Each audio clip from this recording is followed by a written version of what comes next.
In 1922, the tomb of Tutankhamun was excavated over 3,000 years after the Egyptian pharaoh's death. Among the thousands of burial goods, these 2 trumpets were recovered. You are about to hear a 1939 recording of Tutankhamun's trumpets being sounded for the first time in over 3,000 years. This is not a recreation of what historians think the instruments may have sounded like, or sound produced by replicas. This is the sound of the actual trumpets being played.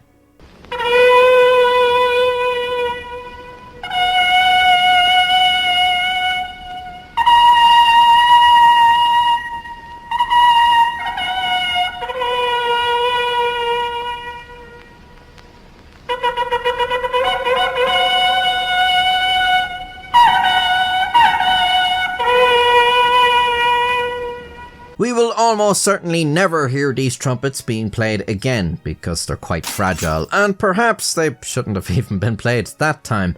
There might be another good reason not to play the trumpets though, and that is the claim that they possess magical powers.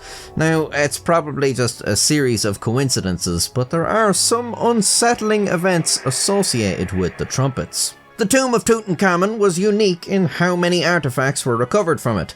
Most pharaohs' tombs did not remain undisturbed over their thousands of years of existence, and were often visited not long after their creation by plundering bastards. I suppose you could call British Egyptologists plundering bastards too, but they were at least distinct from those that came millennia before them, in that their first instinct was not to immediately sell the mummy's jewellery at the local market or use coffin lids as lumber, and instead made some effort to catalogue their discoveries before making off with them.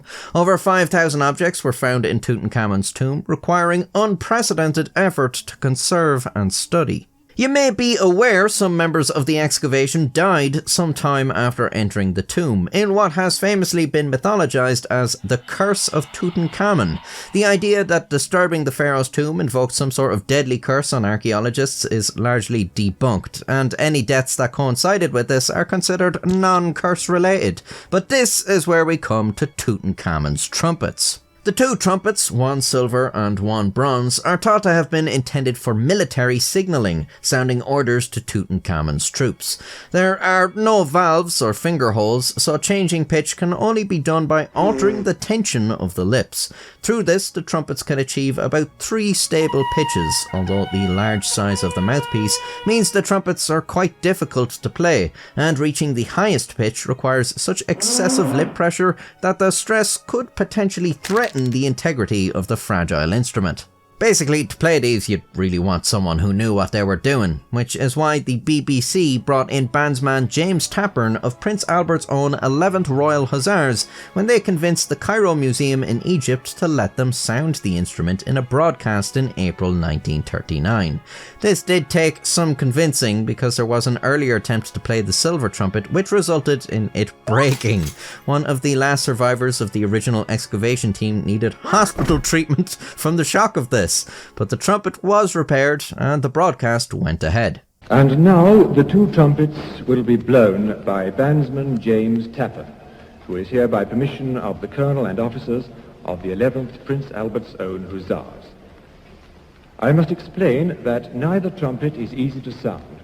The trumpets of the Pharaoh Tutankhamun, Lord of the Crowns, King of the South and North, Son of Ra.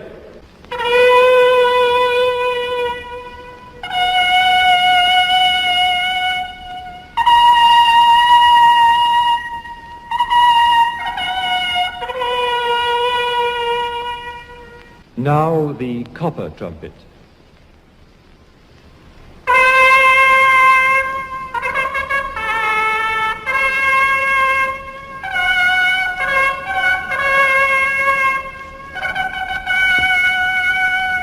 150 million listeners heard this broadcast, which I guess was good enough for everyone involved, and they said, "We've already broken it once, let's never do that again." It was pretty amazing it went as well as it did, considering the trumpets are over 3,000 years old. I know for a fact no historian is going to be playing my Casio keyboard in 3,000 years. It's doubtful that will survive a single year in my shitty industrial metal band.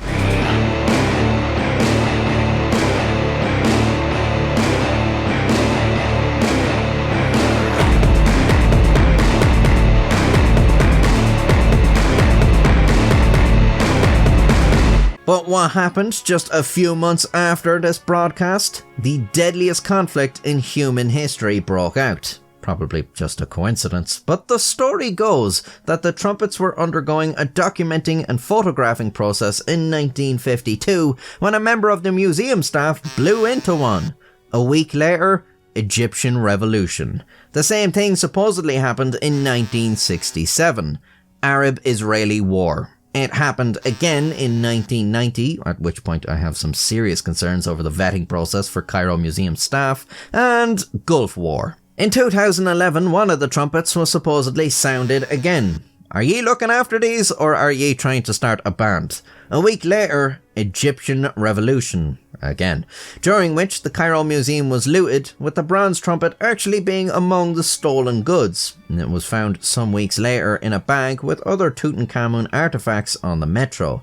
When it returned to the museum, the Tutankhamun exhibit curator reportedly claimed the trumpets had magical powers, saying whenever someone blows into them, a war occurs. Seems all the more reason to stop letting people fuck with them. It's a wonder we still have them at all. Every story you read about these things sounds like they're in peril. Thinking about the next time they might appear in the news is anxiety inducing. Is someone going to try playing one with their arse? The validity of the stories of the trumpets being blown by museum staff shortly before a war is perhaps questionable. I suspect the truth may have been bent to make a nice story, either to enhance the mystique and appeal of the artifacts, or to dissuade museum staff from blowing the trumpets every chance they get. Whatever the case, it doesn't change the fact that we have Tutankhamun's 3,000-year-old trumpets, and we know what they sound like. And that's a pretty cool fact. For more cool facts, watch more of my videos and subscribe to see more in the future. You can join the channel membership to support me monetarily, and why not follow me on Twitter? Until next time, stay safe.